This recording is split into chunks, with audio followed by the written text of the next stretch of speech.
लेकिन नाना जी ने हमें ग्राम दर्शन भी करवाया और आखिरी व्यक्ति, आम जनता जो है, अंतिम व्यक्ति का दर्शन भी आपने हमें कराया। एक प्रकार के सबके बीच में रहकर, सबसे प्रमाणिक अंतर रखकर कोई साधु कैसे जी सकता है, इस तरह का आपका साधु चरित्र जीवन रहा, जो मैंने अपनी तलगाजड़ी आंखों से देखा है, इसके मुताबिक मैं कह सकता हूं। हमारे रामचरितमानस में ऐसा लिखा है कि दुनिया में राम राज्य कैसे आए, उसके लिए किस रास्ते पर जाना चाहिए। तो वहां 4 बातें लिखी हैं। एक, राम राज्य यदि लाना है, ग्राम राज्य यदि लाना है, अंत्योदय को सफल करना है, ग्रामोद्धार करना है, जो विश्वबंधु गांधी बापू, प्रज्ञा पुरुष विनोबा जी, जयप्रकाश जी અને हमारे गुजरात में महाराज रविशंकर जी, किस तरह ये लाया जाए, उसकी बुनियादी बातें मुझे कहने में, एक रामकथा के गायक के नाते कहने में अच्छा लग रहा है। कैसे आए, और मैंने ये चारों चीज कई महापुरुषों में मैंने देखी है। नाना जी के बहुत करीब संबंध रहा, इसलिए मैं विशेष समझ भी पाया और देख पाया।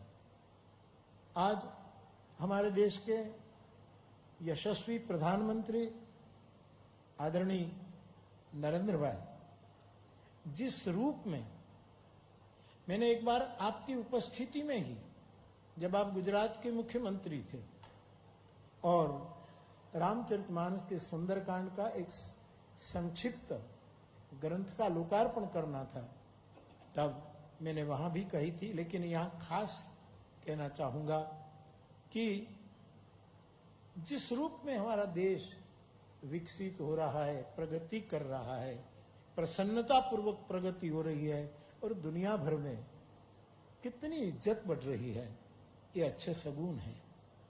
तो अभी और हम आगे बढ़े, इसके लिए जो नाना जी में मैंने कुछ देखा सो कहना चाहता हूं, और वो है भगवान राम इसी चित्रकूट की भूमि में भरत जी को कहते हैं कि भरत, और वशिष्ठ जी उसमें गवाह है, साक्षी है, वो इसमें सूर पूरते हैं और वशिष्ठ से एक कहलवाते हैं कि यदि राम राज्य लाना है, प्रेम राज्य की स्थापना करनी है, आखिरी व्यक्ति तक पहुंचना है, तो 4 का मत लीजिए। इसमें पहली बात लिखी है, करहूं साधु मत, साधु का मत लो। दूसरा, लोकमत, विश्व की हमारी अति प्रसिद्ध लोकतांत्रिक प्रक्रिया से सब अवगत है। इतना लोकतांत्रिक देश अपना जो विश्व में इज्जत रखता है, जिसमें लोकमत की इतनी बड़ी प्रतिष्ठा है। तो साधु मत, दूसरा लोकमत, तीसरा नृपनय, केवल राष्ट्र के लिए। अभी हम बैठे थे तो मैंने देखा कि नाना जी बापा का एक वाक्य है कि मैं अपने के लिए नहीं जी रहा हूं, अपनों के लिए जी रहा हूं। और फिर वो अपनों की व्याख्या भी पेश करते हैं। तो जो अपने लिए नहीं जी रहे हैं, राष्ट्र के लिए जी रहे हैं, और राष्ट्र की सरहदों को तोड़ करके, जैसे एक अति मानस के अवतरण की धारणा अरविंद ने कही थी, विश्व मानुष की बात विनोबा जी ने कही थी। ऐसी व्यक्ति को अवतरित करने के लिए जो हमारे यहां बातें हुई हैं, चिंतन हुआ है, उसमें एक तीसरा मत था।